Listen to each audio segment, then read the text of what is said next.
안녕하세요. 이번 리뷰할 영상은요, 리플이라는 코인에 관련된 영상을 좀 올리려고 하는데요.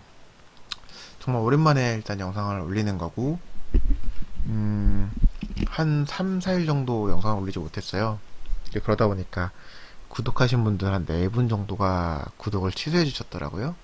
그래서 정말 피곤한 와중에 영상을 다시 올립니다.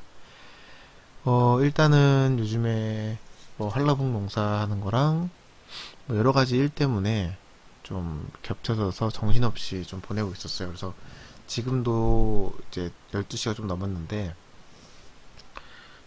그냥 좀 잘까 하다가 빨리 영상 하나 올리고 나서 이제 잠을 자려고, 지금 영상 올립니다.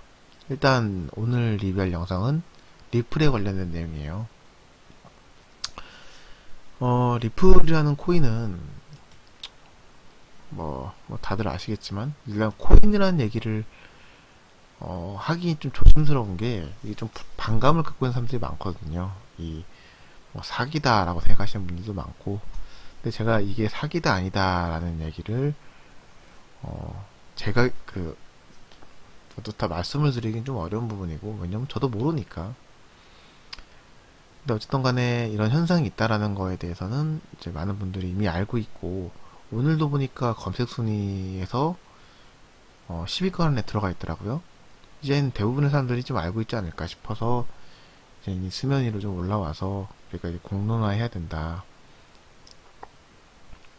이런 암호화폐에 관련된 내용들에 대해서 어, 많은 사람들이 이제 좀 공유하고 이야기하고 이렇게 되지 않을까 싶어서 일단 저도 영상을 남깁니다. 일단 제가 영상을 남기는 거에 대한 베이스는 제 블로그에 올라갔던 글을 이제 베이스로 해서 영상을 남기는 거고요. 어, 제가 운이 좀 좋았는데, 운이 좋다고 하기 좀 그렇고, 운이 좋았으면 리플을 저쯤에 샀어야 됐죠. 근데 제가 운이 좋다고 하는 거는, 리플에 관련된 리뷰를 올리고 나서 얼마 안 있다가, 이게 400원이었는데 800원까지 올라갔어요. 그래서 제 글이 조금 주목을 받게 돼서, 하루 방문자 수가 좀 역대급으로 좀 나왔거든요. 뭐 어쨌든 간에 저한테는 운이 좋은 일이죠. 일단 이 관련된 내용을 좀 얘기해 볼게요.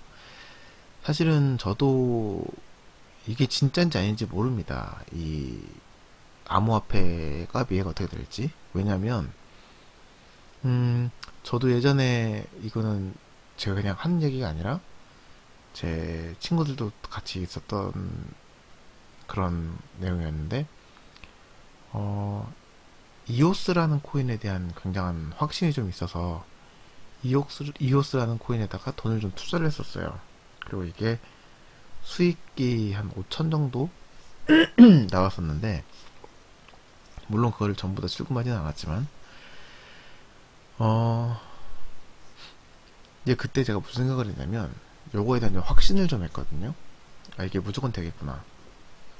근데 지금은 이제 제가 맨 처음에 구매하던 그 가격대로 이오스가 내려가 앉아 있단 말이에요. 근데 그때 제가 확신을 했다는 게 참 오만했다는 생각이 드는 게, 이 비트코인이랑 암호화폐에 관련해가지고, 이제 어떤 기자분께서 마윈이나 뭐 이런 분들께 좀 물어봤어요. 어떻게 될 것 같냐. 근데 이 마윈이 뭐라고 대답했냐면, 모릅니다. 이제 그렇게 얘기를 했거든요. 자기도 잘 모르겠다고. 근데 그 이야기를 듣고 제가, 저 사람 왜 저런 것도 몰라? 이런 생각이 든 게 아니라, 와, 솔직하다. 저게 진짜 대답이다. 이 생각이 좀 들더라고요. 대부분 인터넷에 들어가서 이 자기가 구입했다고 하는 코인에 관련된 전문가라고 얘기하는 사람들 보면 그거에 대해서 조금 확신을 하고 있어요. 이게 무조건 된다. 근데 무조건 된다는 건 사실 없거든요. 될지 안 될지 모르기 때문에 우리가 조심스러워 하는 거고, 시장 가격이라는 게 형성이 되는 건데, 무조건 된다 이렇게 믿고 있는 사람들이 굉장히 많았어요. 근데 저 또한 그렇게 좀 차후적인 생각을 좀 갖고 있었고,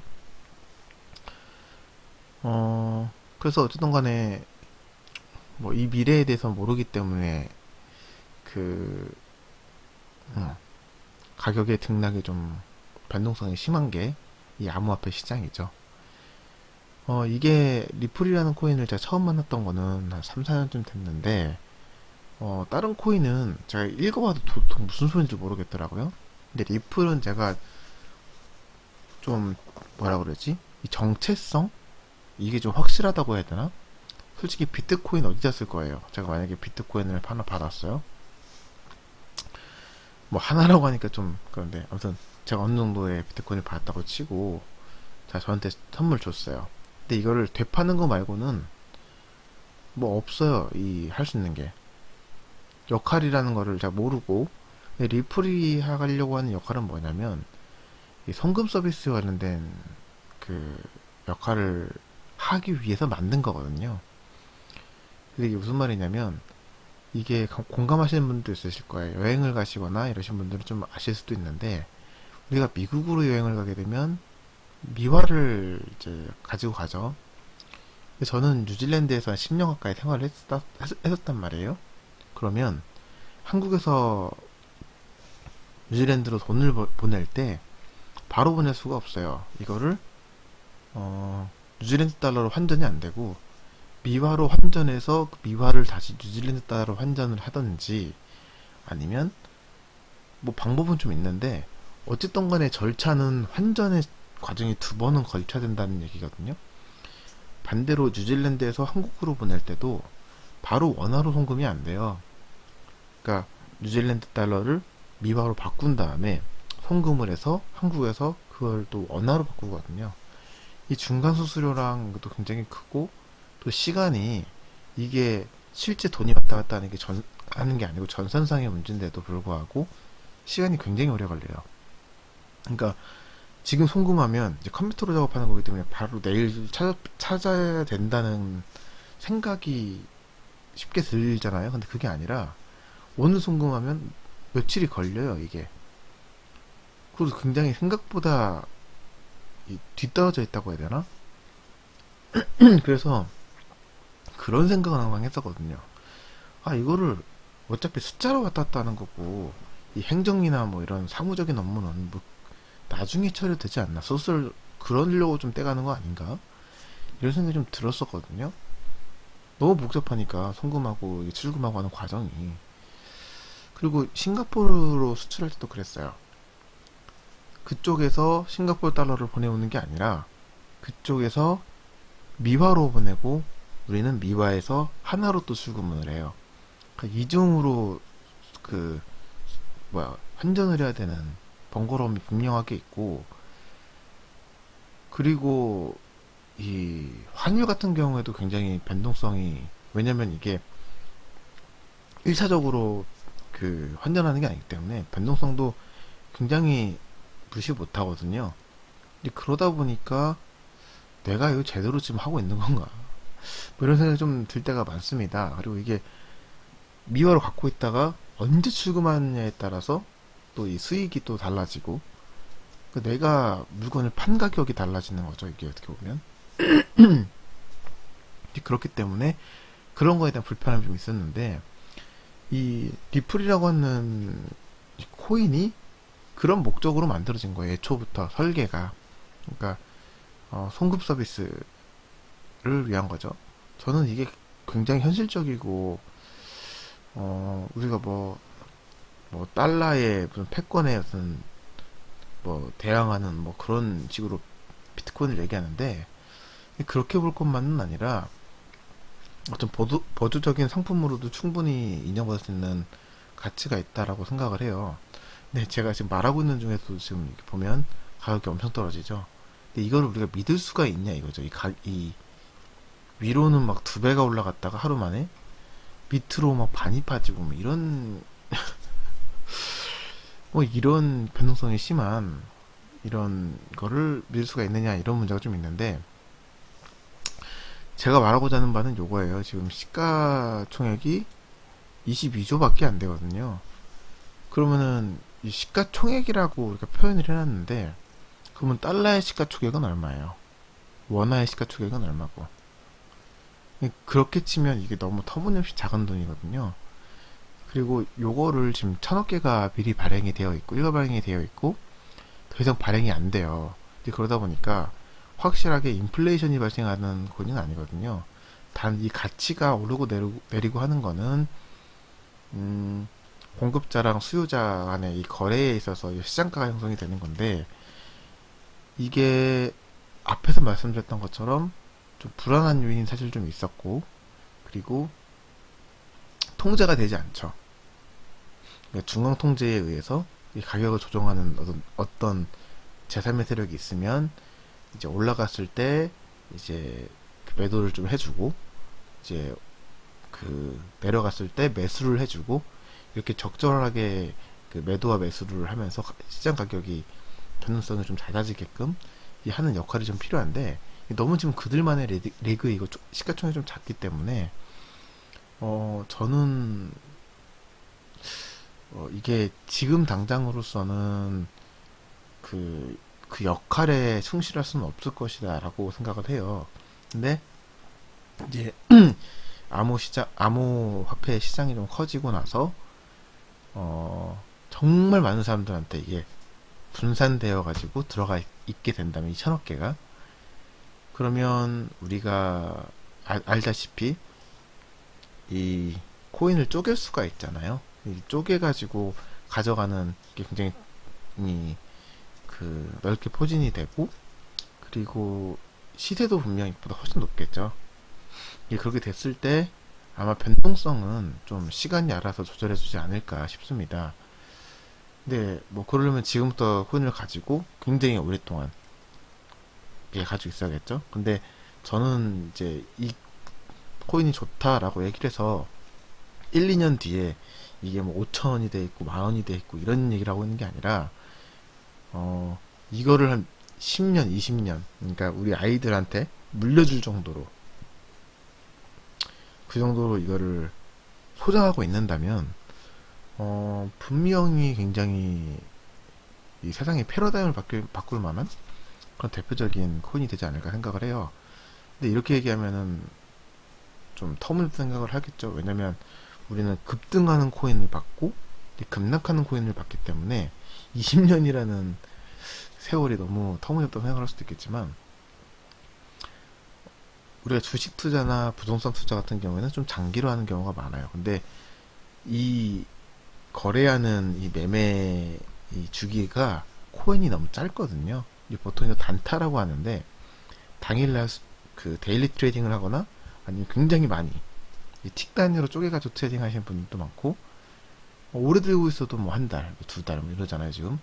그러니까 그런 분들이 지금 많은데, 조금 더 대중화되고 정말 많은 사람들이 알게 되고 이렇게 됐을 때, 리플이라는 코인을 이제 암호화폐 거래소가 아닌 어떤 일반, 이게 현실되면 좋겠죠. 근데 일반 뭐 은행권이나 근데 뭐 다른 방식으로 거래하는 뭐 그런 게 생겼을 때, 뭐 1, 2년이라고는 생각하지 않아요 저는. 굉장히 오래 시간이 지난 다음에, 그런 다음에는 굉장히 값어치가 있지 않을까 생각합니다. 저는 이 코인을 지금 하나도 들고 있지 않고요. 앞으로도 들고 있을 생각이 없어요. 왜냐면 지금 여기다가 늘 자산이 없습니다. 그게 일본의 이유고, 있다 하더라도 이거 말고도 제가 넣고 싶은 게 많기 때문에. 근데 언젠가는 들어가야죠. 이것도 저는 굉장히 중요한 투자 제 포트폴리오 안에 들어갈 것 같은데, 지금은 아니라고 좀 봐요. 지금은 변동성이 너무 심하기 때문에 제가 이게 얼마를 넣고 이게 두 배가 된다고 해서 사실 의미가 없어요. 이 리스크가 있는 상품이기 때문에. 뭐 어쨌든 그렇습니다. 지금 오늘 이 아니고 며칠 전인데, 그 일론 머스크가 비트코인에 관련된 그 해시태그를 달아서 암호화폐가 14%가 급등했었어요. 근데 일론 머스크가 우리 괴짜 사업가로 많이 알고 있는데, 뭐 화성에다가 뭐 진출하겠다 이런 식으로 얘기도 많이 하죠. 근데 이분이 지금 세계 1위 부자가 됐단 말이에요. 그러니까 돈이라고 하는 거는 굉장히 현실적이고, 물론 뭐 이상을 쫓아가기도 하지만 불안한 걸 싫어하는데, 이게 그쪽으로 몰려가 있다는 것은 어쨌든 간에 우리가 이제 공상적인 혹은 이제 어, 또 괴짜라고 생각했던 그런 허무맹랑한 이야기들이 현실에 조금 다가가 있다. 이제는 많이 와 있는 상태다. 이런 걸 좀 방증해주는 편이기도 하고, 그 사람이 얘기를 이제 대놓고 해요. 비트코인에 관련해서 얘기도 많이 하고. 그리고 최근에는 이런 얘기까지 했거든요. 8년 전에 샀으면 좋았을 것을, 이런 얘기도 해요. 그러니까 물론 그 사람의 성향이라는 게 참 이제 괴짜 같은 부분이 있지만, 어쨌든 간에 전 세계에서 돈을 가장 많이 갖고 있다라고 인정을 하고 있는 그런 사람이 하는 얘기이기 때문에 이게 무시할 수가 없다. 그리고 이 정도 사람이면 본인이 정보를 가지고 본인이 그냥 이렇게 뭐 이렇게 그 시장가를 형성하거나 매입을 하거나 할 것 같은데, 그냥 조용히 뒤에서 응원을 해준단 말이죠. 그러니까 이 사람 잘 모르는 거예요. 지금 전 세계 1위를 이제 부를 가지고 1위를 한 사람도 정확하게 이 미래에 대해서 지금 예측을 못하고 있다는 거거든요. 그러니까 우리가 섣부르게 살 수는 없습니다. 이거 그렇다고 아니다라고 말할 수도 없고, 일단 이 영상도 아마 많은 분들이 좀 보시지 않을까 싶어요.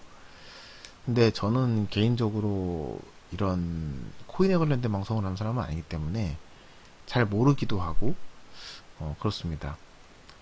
근데 어쨌든 간에 많이 알려져 있는 거는 이제 코로나 바이러스가 발생을 해서 지금 팬데믹으로 이제 많은 사람들이 이제 비대면 이제 세계에 노출되어 있다. 노출이라고 표현해야 되나? 그리고 이제 미국과 일본이라고 하는 이제 거대한 이제 그리고 유럽 이런 나라나 그 대륙에서 무제한적인 양적 완화를 하고 있고, 코로나 바이러스 무슨 지원금 그래서 돈을 막 뿌려대고 있거든요. 그래서 이 돈이 너무 많아졌어요. 그래서 지금 자산 가격이 일시적으로 좀 올라가는 상태인데, 당연히 화폐 가치는 좀 떨어졌겠죠. 이 상태에서 그 좀 보여드리고 싶은 거는 실업률을 좀 보여드리고 싶은데, 지금 너무 터무니없거든요. 거의 10% 가까이 돼. 미국도 6%좀 돼 있고, 우리나라는 좀 낮은 편? 우리나라도 한 4, 5%좀 되거든요. 실업률이. 유럽도 한 10% 되고요. 그리고 미중 패권 전쟁 때문에 좀 굉장히 복잡하게 지금 정세도 좀 안 좋은데, 과연 모든 자산이 다 올라가는 게 가능하냐? 저는 이게 언젠가 와르르하고 무너질 거라는 생각을 하고 있거든요. 특히나 달러 자산이 좀 불안하다. 왜? 일단은 이게 은행권이 좀 불안하다고 해야 되나? 이게 다 이제 돈 빌려서 들어간 건데, 그러면 은행이 먼저 무너지지 않을까요? 우리 못 갚게 되면 개미들이. 그러니까 뭐 미국만이 아니고 우리나라도 마찬가지고, 그런 거에 대한 불안감이 좀 있는데, 한번 거품이 제거되고 난 다음에 그 다음에 자산이 다시 또 올라가는 그 과정이 있어야지 않을까. 그래서 저는 지금 아무것도 갖고 있지 않습니다. 뭐 얘기를 하다 보니까 좀 이해가 좀 많이 샜는데, 어쨌든 간에 리플에 관련된 영상을 좀 남기는 거고요.